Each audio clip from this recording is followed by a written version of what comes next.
Today I want to talk about limitations when producing electronic music. There is this well-known clip from Manny Fresh, the producer for Cash Money Records, where he talks about old analog equipment and how it is limited in terms of how many voices you can have at the same time. He says that a lot of the early beats he made for Cash Money Records only had 8 sounds, so basically had 8 voice polyphony. So that got me thinking, like, what if I set myself this limitation of only being able to play 8 sounds at a time? Can you make some kind of beats that are still interesting, modern, have enough variation?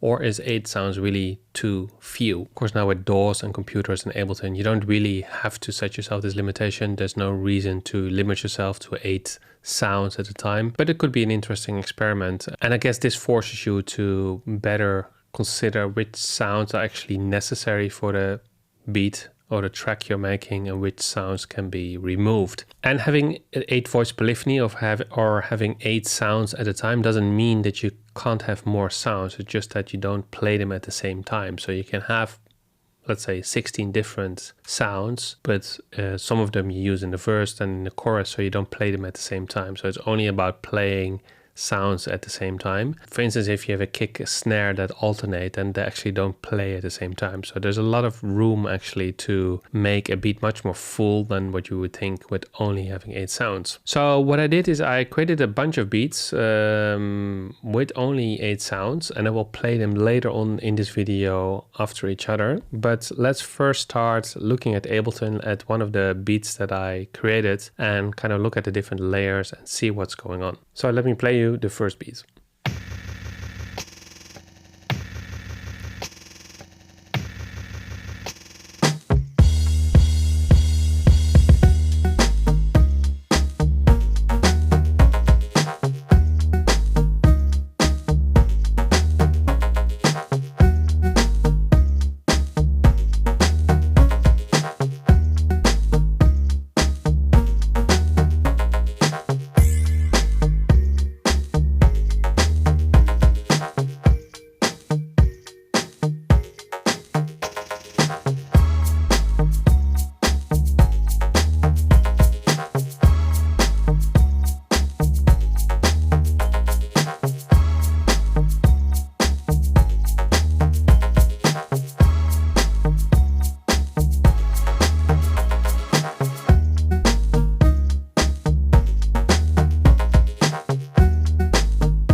So that is the first beat where you only hear at maximum 8 sounds at a time. And let's go into Ableton and look at the different layers, and I'll explain to you what's going on. So as you can see in this Ableton session, there are, the last track is my voiceover, so there are 15 tracks. There's one group, so it's actually 14, and then there's one track that you don't hear, which is Ascend, so it's actually 13 different tracks. But as I said, you only hear maximum 8 at a time. So if you look at, for instance, the first section, there is the bass, which sounds like this. It's from the Rev 2, the Prophet Rev 2. And it's a loop, so it's a 2-bar loop. Then there is also from the Rev 2 this kind of sound.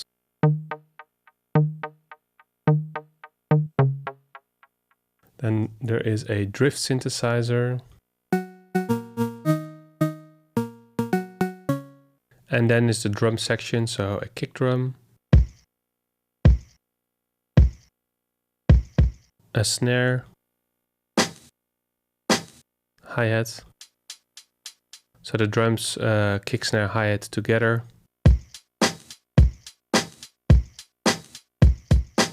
This vocoder patch. So it's a vocal sample, and then there's a vocoder that is using the audio from an external carrier. So it's this analog synth, and it sounds like this. So for section 1, it's 1, 2, 3, 4, 5, 6, 7 sounds that I play at the same time. Then you get to the bridge, where the drift synthesizer is not playing. So you have the bass, the second Rev 2 synth, the drums, and then there is a operator synth and some kind of sound effect. So here it's 1, 2, 3, 4, 5, 6, 7, 8. At the beginning of the bridge is 8 and then it goes to 6 only. So the synth sounds like this from operator.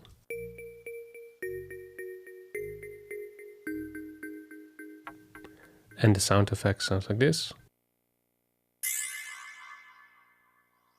Then in section 2 you have the bass, the synth, the kick, snare, and then instead of using the hi-hat I replaced it with a shaker just to make room, so to not have more sounds but just have a different sound, and the shaker sounds like this. Or let's play it with the rest of the drums.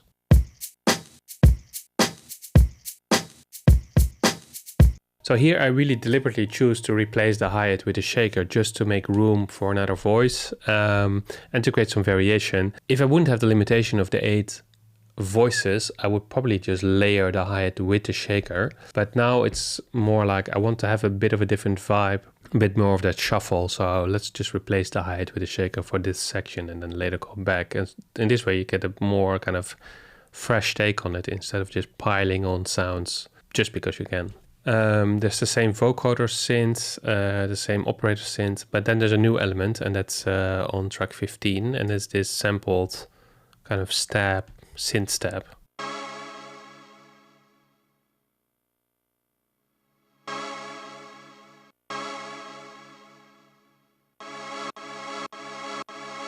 But then altogether, if you count 1, 2, 3, 4, 5, 6, 7, 8. So this is the busiest section together with the bridge, and it's exactly 8 sounds. And then it repeats again 1. So, and then in the intro, there's some kind of chopped up break, slow down or pitch down.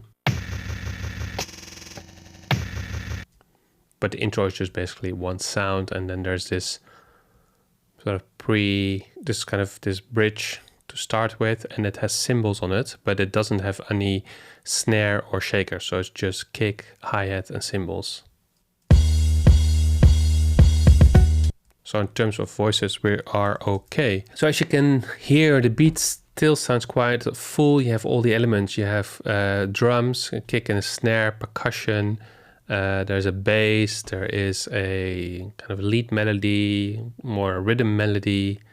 There's some sound effects here and there. So it's not like I compromised on the diversity of the sounds. There's still, everything is in there. It kind of stretches the whole frequency spectrum. And it's a bit of a puzzle to work like this, of course, but I think it is an interesting approach. When I would develop this further into a beat, I might let go of the 8 voices and just add some elements here and there if I need them. For instance, if I want to layer the snare with a clap or with another snare or stuff like that. But as a starting point, I think it is a really interesting approach to try. So I encourage you to do that.